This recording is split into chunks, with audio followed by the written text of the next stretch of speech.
अस्सलाम वालेकुम, welcome to my channel scary nights. दोस्तों, कैसे हैं आप? उम्मीद है कि सब साथ खैरियत के होंगे। मेरे साथ आज मेरी एक फ्रेंड मौजूद हैं जिनका ताल्लुक़ हैदराबाद से है और जिनका नाम इज़्मा है। तो चलें ये वाक़या हम उन्हीं की ज़बानी सुनते हैं। अस्सलाम वालेकुम दोस्तों, मैं हूँ इज़्मा। मेरी कहानी कुछ इस तरह से है कि मेरे भाई शहर से दूर जामशोरा में एक फैक्ट्री में काम किया करते थे। क्योंकि उनकी नाइट शिफ्ट होती थी तो वो रात को वहीं रुका करते थे और ओकेजनली हमसे मिलने के लिए घर पे आया करते थे। खैर, हम इस हवाले से बड़े मुतमईन रहते थे कि उनके साथ उनके एक और कोलीग रहा करते थे जो कि उन्हीं के साथ क्वार्टर्स में रहते थे, तो हमें उनकी तरफ से बिल्कुल परेशानी नहीं होती थी। लेकिन कुछ अरसे के बाद हुआ कुछ यूँ कि मेरे भाई के जो कोलीग उनके साथ रहते थे, जिनके होने से मेरी वालदा और हम सब घर वाले काफ़ी मुतमईन रहते थे, वो काफ़ी लंबी छुट्टियों के लिए अपने घर चले गए। एक रोज़ जब मेरी अम्मी ने मेरे भाई को कॉल किया और उनसे पूछा कि क्या उनके दोस्त वापस आ गए हैं, तो मेरे भाई ने बताया कि नहीं, वो अभी तक अपने घर पर ही हैं। तो अम्मी ने हैरान होकर पूछा कि ऐसा क्या हो गया है कि वो अभी तक वापस ही नहीं आ रहा।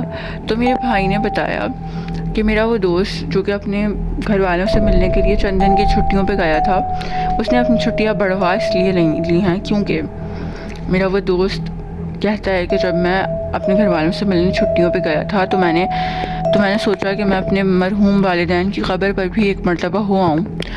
हमारे ख़ानदान में अमूमन औरतों और बच्चों को कब्रिस्तान जैसी जगहों से दूर ही रखा जाता था, लेकिन क्योंकि मैं चाहता था कि मेरी 4 साला बेटी को पता हो कि उसके दादा दादी की क़ब्रें वग़ैरह कहाँ हैं और मैं उनसे मिलवा लाऊँ, तो मैं अपनी बेटी को उनकी क़ब्रों पर ले गया।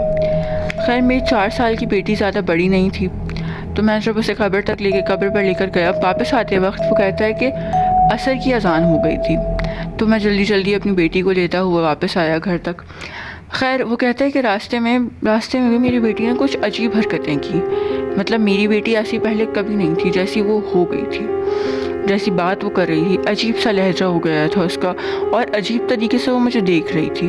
बाइक से उसको गोद में लेकर जब मैंने उतारा तो मुझे उसका वज़न भी काफ़ी ज़्यादा लगा। मतलब बहुत अजीब बात थी, चलना भी कुछ अजीब था। खैर, घर में आने के बाद मेरी बेटी घर पे आते ही सेटी पर लेट गई और लेटने के बाद जब मेरी ज़ौजा ने उसे कुछ फल ऑफ़र किए कि तुम ये खा लो, तो मेरी वो बेटी झपट पड़ी फलों की टोकरी पर। अब मेरी ज़ौजा के हाथ से उसने वो फलों की टोकरी छीन ली और इस तरह खा रही थी जैसे पहली दफ़ा उसको इस तरह की कोई चीज़ मैसर आई हो। अजीब तरह से आम छिलके समेत खा रही थी। खैर, हमें बड़ा अजीब लगा और ताज्जुब भी हुआ कि ऐसा क्या हुआ। खैर, वो रात गुजर गई, हम सब सो गए। जब हम सो रहे थे तो आधी रात को मेरी ज़ौजा ने मुझे चीखते हुए उठाया कि देखें, सुने, उठें। वो कहते हैं कि जब मैं उठ के बाहर अपनी ज़ौजा के साथ गया तो मेरी ज़ौजा हमारी घर की बालकनी की तरफ इशारा करके कह रही थी कि यहाँ मैंने अपनी बेटी को कूदते हुए देखा था। मैं बड़ा हैरान हुआ कि अजीब बात है, मेरी बेटी तो मेरे बराबर में बिस्तर पे सो रही थी और मेरी ज़ौजा कह रही है कि वो यहाँ कूद रही है। खैर, मैंने अपनी ज़ौजा की इस बात को सुना किया और कहा कि तुम्हारा वहम होगा, और अपनी ज़ौजा को बिस्तर पर ले आया और कहा कि सो जाओ। खैर, हम सब सो गए। सुबह उठने पर हमने देखा कि मेरी बेटी नाश्ते की टेबल पर नाश्ता करने के बजाय फ्रिज के पास खड़ी कच्चा गोश्त खा रही है। जी हाँ, मेरी 4 साल की बच्ची कच्चा गोश्त चबा रही थी। हम बड़े हैरान हुए और उसकी इस हरकत से हमें ये बात समझ आ गई कि हो ना हो कुछ अजीब बात ज़रूर है। खैर, मैं अपनी बेटी को घर ले आया। खैर, हम लोग अपनी बेटी को एक आलिम दीन के पास ले गए। जब हम उन आलिम दीन के पास गए तो उन्होंने हमें बताया कि आपकी बेटी किसी मखलूक पर से फलांगी है और अब भी आपकी बेटी उस मखलूक के ज़ेर साया है और बहुत ख़तरनाक तरीके से है कि मैं इस सिलसिले में कुछ नहीं कर सकता। जब उन्होंने इस तरह का जवाब दिया तो मैं बड़ा नामुतमईन हुआ और मैंने कहा कि नाउमीद नहीं होना, बल्कि अब मैं अपनी बेटी को किसी और आलिम दीन के पास लेकर गया। जब मैं उनके पास लेकर गया तो उन्होंने भी बड़ी मुख्तलिफ बात बताई। उन्होंने कहा कि आपकी बेटी ना सिर्फ उस मखलूक पर से फलांगी है बल्कि उसके बच्चों को भी इससे नुकसान पहुँचाया है, जिसकी वजह से वो मखलूक इसके पीछे हाथ धो के पड़ गई है। और अब उन्होंने ये बात ठान ली है कि वो इसको जान लेकर ही छोड़ेंगे।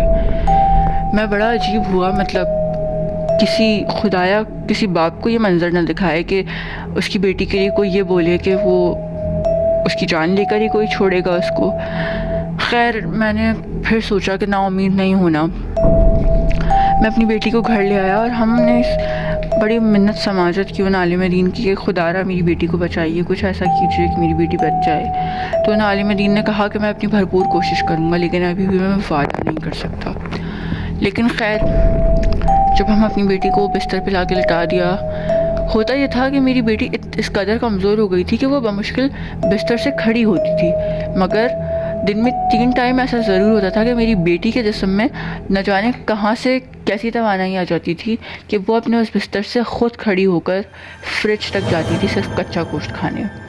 ایک روز جب ہم نے کافی عرصے تک ہم نے عجیب بہت مختلف تدابیر اپنائی کہ میں اس کو اس چیز سے روک سکوں, لیکن جب بالآخر ایسا نہ ہوا تو ہم نے سوچا کہ اب ہم اپنی اس بیٹی کو رسیوں سے ایک کرسی پر جکڑ کر ایک کمرے میں بند کر دیں گے. ہم نے اپنی بیٹی کو اس کمرے میں بند کر دیا اور وہ کمرہ لاک کر دیا. جب شام کو وہ کمرہ کھولا تو وہ منظر دیکھ کر میری روح کانپ گئی. آج بھی جب میں وہ منظر یاد کرتا ہوں تو مجھے عجیب وحشت طاری ہو جاتی ہے میرے جسم پہ. میں نے دیکھا میری 4 سال کی معصوم بچی اپنی 2 انگلیاں چبا چکی ہے اور وہ ان سے ٹپکتا ہوا لہو چاٹ رہی ہے. یہ منظر دیکھ کر میرے جسم میں جیسے ٹیسیں اٹھنا شروع ہو گئی ہوں. پتہ نہیں کہاں سے میں وہ دل لایا جس سے میں نے اپنی بیٹی کو اس کرسی میں جکڑی ہوئی رسیوں سے آزاد کیا اور واپس لا کر بستر پہ لٹایا. ابھی میری بیٹی کا روزانہ کا معمول تھا کہ وہ عام کھانے کے بجائے کچا گوشت کھایا کرتی تھی, اور جس دن سے کچا گوشت نہ ملے وہ عجیب طرح سے بیہیو کرنا شروع کر دیتی تھی. وہ اپنے آپ کو نقصان پہنچاتی تھی. وہ نہ جانے کن کن لہجوں میں ہم سے بات کرتی تھی. کبھی کسی جانور کی آواز نکالتی تھی تو کبھی کسی عجیب چیز کی آواز نکالتی تھی. ہم کافی دفعہ تو ڈر بھی جاتے تھے, لیکن اب ہم کیا کرتے. خیر ہم اپنی بیٹی کو مسلسل ایک عالم دین کے پاس لے جاتے رہے. وہ اکثر کوئی دعائیں پڑھ کے ہم پھونک دیا کرتے تھے, پھر کچھ تعویذ دے دیتے تھے, کبھی کچھ پانی دے دیا کرتے تھے کہ یہ اس کو پلا دینا. میں یہ تو نہیں کہہ سکتا کہ اس سے کچھ فرق پڑا میری بیٹی کو, لیکن ہاں یہ ضرور کہہ سکتا ہوں کہ شاید اس کی زندگی تھوڑی سی بڑھ گئی تھی. لیکن میری بیٹی کی حالت ٹھیک نہیں ہوتی تھی. وہ دن بدن کمزور ہوتی چلی جا رہی تھی. نہ وہ کچھ کھاتی تھی, بس کچے گوشت پر بسر کرتی تھی, اور وہ کچا گوشت بھی ایسا لگتا تھا جیسے اس کے جسم میں لگ نہیں رہا. اس کا گوشت اس کی ہڈیوں سے جا لگا تھا. عجیب سی اس کی حالت ہو جاتی تھی.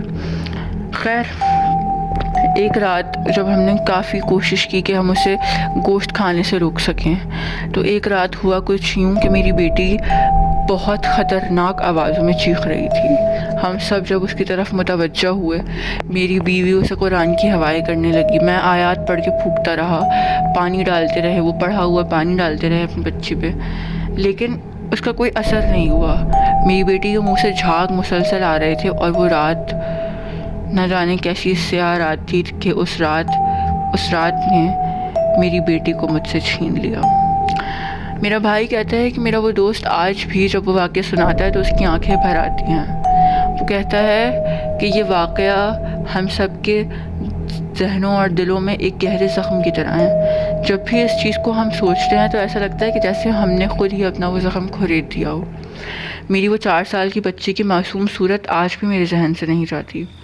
صرف میری چھوٹی سی غلطی کی وجہ سے آج میں اپنی اولاد سے ہاتھ دھو بیٹھا ہوں. خدایا کسی کو کسی ایسی چیز میں نہ کبھی الجھائے, لیکن اس واقعے سے سبق بس یہی حاصل ہوتا ہے کہ ہمیں کہیں بھی جانے سے پہلے محتاط رہنا چاہیے. کلام پاک میں واقعی بڑی تاثیر ہے. جب بھی کہیں جائیں تو اپنے اوپر اور اپنے اہل خانہ کے اوپر مسنون دعاؤں کا عمل کر کے جائیں, ان پر دعائیں پڑھ کے پھونکیں تاکہ وہ اس طرح کی تمام چیزوں سے محفوظ رہیں. شکریہ.